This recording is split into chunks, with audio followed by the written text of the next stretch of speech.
dream, the Lord appeared as King Rama. In order to perform some pleasing work for the demigods, he exhibited superhuman powers by controlling the Indian Ocean and then killing the atheist King Ravana, who was on the other side of the sea. So, Krishna says in the Bhagavad Gita, Paritranaya sadhunam vinasaya cha duskita. To kill the miscreants and to protect the devotees, he descends. That is avatar. There are two business. Not that avatar means keeping some long beard or having an artificial helmet. Rascals may be allured by them, but those who are sensible, they have got sense, they will see, with reference to the Shastra, the avatar, every avatar, we are reading so many avatars, the activity of that particular avatar is also mentioned. That this avatar incarnation will appear accepting such and such person as father and mother, and his activities will be like this. So, how any rascal can come out and say, I am the avatar, I am the incarnation? So that some other rascals may believe, but those who have sense, they will not accept. Here it is clearly mentioned, Lord Ramchandra, he appeared just like ordinary human being, Narodevatyam, Apanya, accepted. There are many other kings as good as Lord Ramchandra, but why people are after Ramchandra? Because he is God. Unfortunately, there are so many rascals, they pose themselves as incarnation of Ram, incarnation of Krishna. And people are all foolish, Sudras, no education, no knowledge, and they are accepting. So Lord Ramchandra appeared for the purpose of satisfying the Sura. Krishna appears for protection of the Sura. Sura and Asura. Asura means non-devotees and Sura means devotee. So, for killing the Asuras, Krishna does not require to come down. Any agent, there are parasya shakti vividhaiva sriyate, by simply advising the king of heaven, Indra, to send a strong wind, so many asuras can be immediately annihilated. So for that purpose, Krishna does not require to come. He comes for satisfying the devotees. The devotees are so anxious to see him. It's like Prahlad Maharaj. Nrsimhadev appeared not to kill his teeny father. To kill his teeny father simply by directing the Maya, he could be killed. But he wanted to come before Prahlad Maharaj that you are my such nice devotee, you are suffering for me, now I have come, you see. This is the purpose. By the way, to kill the atheist, keeping the promise of Brahma intact, he took benediction from Brahma that I shall not die in this way and this way, this way. All the promises of Brahma kept. He appeared in such a form that it will not clash with the promise of Brahma. Therefore, he had to take the form of such a thing which does not clash with the promise. Brahma was a devotee. He has given him some benediction, so Krishna did not violate that. It must be kept. Kaunteya pratijani nami bhaktatmanasya. Just see kindness of Krishna. He kept Brahma's promise. He kept the atheist Hiranyakashipu's aspiration, and he satisfied Prahlad, and everything was done simply by incarnating as Narasingha. This is Krishna's plan. He comes, but by one stroke he serves so many business. That is Krishna. So here is also Lord Ramchandra appeared. The main business was to kill Ravan.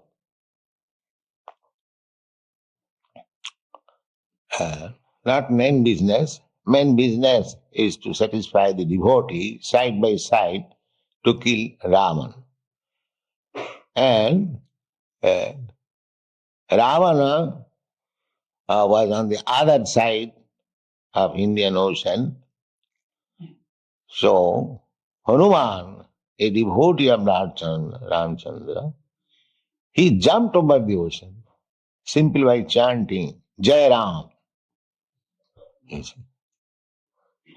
But Ramchandra thought himself that he is unable to jump over. He had to construct a bridge. You see?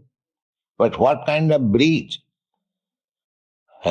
Bridge, stone bridge that was floating on the sea. The law of gravitation did not work. That is God. He can nullify any law. He can introduce any new law. But nobody has got experience that stone thrown on the water is floating. No. Naturally, it goes down. But this is God. That he nullifies the general law as he deserves. Sarva Shakti Sampanna. That is all part. That is greatness. Not that if you have got a small body and the elephant has got a very big body, therefore he is great. No, that is not greatness. The elephant, in spite of having such a big body and 1,000 times stronger than the human being, is controlled by a small human being. That means intelligence is strength, not this bodily. Buddhi jasya balang tasya. Anyone who has got intelligence, he has got strength. Just like by intelligence, they have discovered the nuclear weapon. By dropping a nuclear weapon, hundreds and thousands of soldiers can be killed. There is no more need of maintaining a huge army. So many men now released, those who have got atomic bomb. At least I know in Russia, they know that we have got an atomic bomb. What is the use of maintaining such a huge army? Let them work for other production. So it is intelligence that works. So how much intelligence has got God, we can imagine. If our teeny brain, we are so intelligent, but unfortunately the rogues having got a brain from God, they are denying God. That's it. The rascal does not consider that I am working with my brain. That's nice. I've got a very good brain. Sumedas. But who has manufactured this brain? You manufacture this brain, that you cannot. Huh? So, the brain is important, or the manufacturer of the brain is important. Who is important? This is intelligence. So, we are not after the so-called big brain. We give them all respect. But we are after the manufacturer of the brain. That is Krishna consciousness. He can manufacture thousands and millions of brains like that, like Professor Einstein or anyone. That is God. So, God is great. We have to understand how great He is. Not that simply, sophistically, God is great and I do everything, and God cannot see. Let me commit all kinds of sins. But God is great, He'll see. No, God cannot see. I can cheat God, although He is great. That is our pleasure. God is great, but I am so great that I can cheat God. That is Hiranyakashipu's philosophy.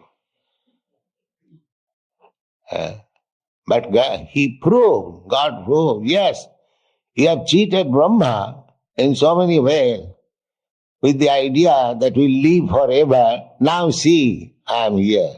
How great I am. So that is the appreciation of the greatness of God. If we read Shastras and see scrutinizingly, we can understand, yes, God is great. Not theoretically, practically, we can see how God is great. Read the Prabhupada.